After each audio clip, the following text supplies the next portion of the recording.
Good morning friends. ಮಾಘ ಮಾಸದ ಪ್ರಯುಕ್ತ ನಾವು ಇವತ್ತು ನಿಮಿಷಾಂಬ ದೇವಾಲಯಕ್ಕೆ ಬಂದಿದ್ದೀವಿ. ಇಲ್ಲಿ ಕಾವೇರಿ ನದಿಯಲ್ಲಿ ಸ್ನಾನ ಮಾಡಿ ಪೂಜೆ ಮಾಡ್ಕೊಂಡು ಹೋಗೋಣ ಅಂತ ಬಂದು ಇಲ್ಲಿ ನಾವು 3 ಗಂಟೆಗೇ ಬಂದಿದ್ವಿ. ನೋಡಿ ಎಲ್ಲರೂ ಮಲಗಿದ್ದಾರೆ. ಈಗ ಒಬ್ಬೊಬ್ಬರಾಗಿ ಆಚೆ ಹೋಗ್ತಾ ಇದ್ದೀವಿ. 3 ಗಂಟೆ ಅಷ್ಟೊತ್ತಿಗೆ ಇನ್ನೂ ದೇವಸ್ಥಾನ ಓಪನ್ ಇರೋದಿಲ್ಲ. ನೋಡಿ ಕಾವೇರಿ ನದಿ ತೀರ ಮತ್ತು ನಿಮಿಷಾಂಬ ದೇವಸ್ಥಾನದ ಸರೌಂಡಿಂಗ್ಸ್ ಹೀಗಿದೆ.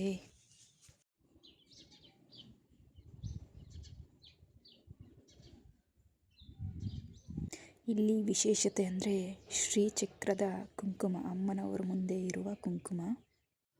ಇಲ್ಲಿನ ಶ್ರೀಚಕ್ರವು ಶೃಂಗೇರಿಯಿಂದ ತಂದು ಪ್ರತಿಷ್ಠೆಪಟ್ಟಿದೆ. ದೇವಿಗೆ ಸಲ್ಲಿಸುವ ಕುಂಕುಮಾರ್ಚನೆ ಇಲ್ಲಿನ ವಿಶೇಷತೆ. ಆ ದೇವಿಯ ಕುಂಕುಮವನ್ನು ಹಣೆ ಮೇಲೆ ಇಟ್ಟುಕೊಂಡು ನಮ್ಮ ಕಷ್ಟಗಳು ಹೇಳಿಕೊಂಡ್ರೆ ನಿಮಿಷದಲ್ಲಿ ಪರಿಹಾರ ಸಿಗುತ್ತೆ ಅಂತ ಹೇಳುವುದು.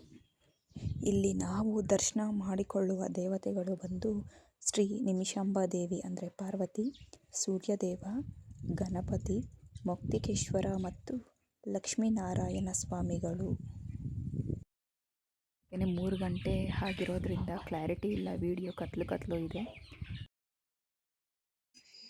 ನಮ್ಮ ಆಂಟಿ ಸ್ನಾನ ಮಾಡೋದು ಹೇಗೆ ಅಂತ ವೆಯ್ಟ್ ಮಾಡ್ತಿದ್ದಾರೆ. ಚಳಿ. ಇವರು ಬೆಳಗ್ಗೆ 3 ಗಂಟೆಗೆ ಒಂದು ಅಂಗಡಿ ಓಪನ್ ಮಾಡ್ತಿದ್ದಾರೆ. ಇಲ್ಲಿ ಹೋಗಿ ದೀಪಗಳೆಲ್ಲ ತಗೊಂಡು ಹೋಗ್ತಾ ಇದ್ದೀವಿ.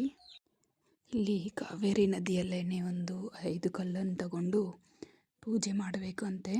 ಸೊ ನಮ್ಮ ಆಂಟಿ ಎಲ್ಲ ರೆಡಿ ಮಾಡಿಕೊಟ್ರು. ಈಗ ನಾನು ಪೂಜೆ ಮಾಡಿಬಿಟ್ಟು ಅವ್ರು ಹೇಗೆ ಹೇಳ್ಕೊಟ್ರೋ ಹಾಗೆ ನಾನು ಫಸ್ಟ್ ಟೈಮ್ ಇಲ್ಲಿಗೆ ಬಂದಿರೋವಂಥದ್ದು. ನದಿಯಲ್ಲಿ ಮುಳುಗಬೇಕು. ಈಗ ಪೂಜೆ ಮುಗಿಸ್ಕೊಂಡು ದೀಪನ ನೀರಿಗೆ ಬಿಡ್ತಿದ್ದೀನಿ. ನೋಡಿ ಹಾಗೆ ನನಗಂತೂ ತುಂಬ ಖುಷಿಯಾಯಿತು ಈ ಮೂಮೆಂಟ್. ನಾನು ಎಲ್ಲೂ ನೋಡಿರಲಿಲ್ಲ, ಫಸ್ಟ್ ಟೈಮ್ ಇಲ್ಲಿಗೆ ಹೋಗಿದ್ದು. ಮಾಘ ಮಾಸದ ಪೂಜೆ ಮಾಡೋಣ ಅಂತ ಹೋದ್ವಿ. ನೋಡಿ ತುಂಬ ವಿಶಿಷ್ಟತೆ ಇದು. ನೋಡಿ ಈಗ ದೇವರು ಕೈ ಮುಕ್ಕೊಂಡು ನಿಮ್ಮ ಆಶೀರ್ವಾದ ನನ್ನ ಮೇಲೆ ಇರಲಿ ಅಂತ ಹೇಳಿಕೊಂಡು ನೀರಿಗೆ ಬಿಡ್ತಾ ಇದ್ದೀನಿ. ಎಲ್ಲಿವರೆಗೂ ಹೋಗುತ್ತೆ ನೋಡೋಣ. ಈಗ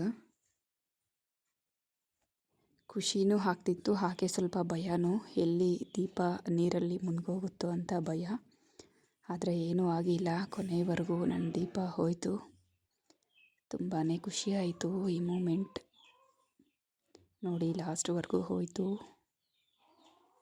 ಹಾಗೆ ಅಲ್ಲಿ ಮುಳುಗ್ಬಿಟ್ಟು ಒದ್ದೆ ಬಟ್ಟೆಗೇ ಪೂಜೆ ಮಾಡೋದಕ್ಕೆ ಬಂದ್ವಿ. ಇಲ್ಲಿ ನಿಂಬೆಹಣ್ಣಿನ ದೀಪ ಎಲ್ಲ ರೆಡಿ ಮಾಡಿಕೊಂಡು ನಾಗರ ಕಟ್ಟೆಗೆ 3 ಪ್ರದಕ್ಷಿಣೆ ಮಾಡಬೇಕು. ಸೊ ಎಲ್ಲ ದೀಪಗಳೆಲ್ಲ ತಗೊಂಡು 3 ಪ್ರದಕ್ಷಿಣೆ ಮಾಡೋದಕ್ಕೆ ಅಂತ ಹೋಗ್ತಾ ಇದ್ದೀವಿ ಒಬ್ಬೊಬ್ಬರಾಗಿ.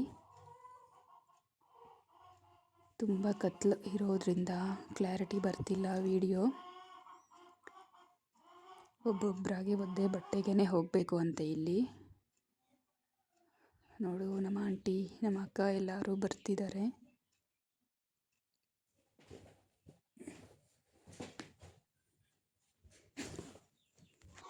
ನಿಮಿಷಾಂಬ ಅಂದರೆ ನಿಮಿಷದಲ್ಲೇ ವರ ಕೊಡುವುದು ಅಂತ ಹೇಳ್ತಾರೆ ಎಲ್ಲರೂ. ಎಲ್ಲ 3 ಪ್ರದಕ್ಷಿಣೆ ಮುಗಿಸ್ಕೊಂಡು ನಾಗರ ಕಲ್ಲಿಗೆ ಪೂಜೆ ಮಾಡಿಕೊಂಡು ತುಂಬಾ ಖುಷಿಯಾಯಿತು ಫ್ರೆಂಡ್ಸ್. ನನಗೆ ಫಸ್ಟ್ ಟೈಮ್ ಎಕ್ಸ್ಪೀರಿಯನ್ಸ್ ಆಗಿದ್ದು ಈ ಮೂಮೆಂಟ್. ಇದು ಬೆಳಗ್ಗೆ ಬ್ರಾಹ್ಮಿ ಮುಹೂರ್ತದಲ್ಲಿ ಮಾಡುವ ಪೂಜೆ ಫಲ ಸಿಗುತ್ತೆ ಅಂತ ಹೇಳ್ತಾರೆ. ಸೊ ನಾವು ಅಷ್ಟೊತ್ತಿಗೆ ಹೋಗಿ ಮಾಡಿದ್ದು ಸ್ವಲ್ಪ ಖುಷಿ ಅನ್ನಿಸ್ತು.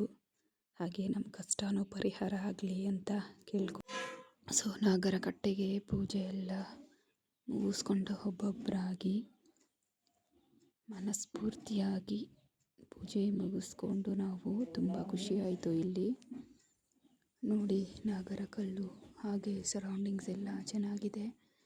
ಇಲ್ಲಿ ಪೂಜೆ ಮುಗಿಸ್ಕೊಂಡು ನನ್ನ ಮಗಳೂ ಸಹ ಪೂಜೆ ಮಾಡಿದ್ಲು ಬೆಳಗ್ಗೆನೇ. ಇನ್ನೇನು ದೇವಸ್ಥಾನ ಓಪನ್ ಮಾಡ್ತಿದ್ರು, ಹಾಗೆ ದರ್ಶನ ಮಾಡಿಕೊಂಡು ಹೋದ್ವಿ. ಇಲ್ಲಿ ಒಳಗಡೆ ವಿಡಿಯೋ ಮಾಡೋ ಹಾಗಿಲ್ಲ. ಸೊ ದರ್ಶನ ಮುಗಿಸ್ಕೊಂಡು ಆಚೆ ಬಂದ್ವಿ. ಇಲ್ಲೊಂದು ಹಾರ್ಸ್ ಇತ್ತು, ಹಾರ್ಸ್ ಮಕ್ಕಳು ರೈಡ್ ಮಾಡೋಣ ಅಂತ ಹೇಳಿದ್ರು. ಸೊ ಹಾರ್ಸ್ ರೈಡ್ ಮುಗಿಸ್ಕೊಂಡು ನೆಕ್ಸ್ಟ್ ಎಲ್ಲಿ ಹೋಗೋದು ಅಂತ ಮಾತಾಡ್ತಿದ್ರು. Thanks for watching.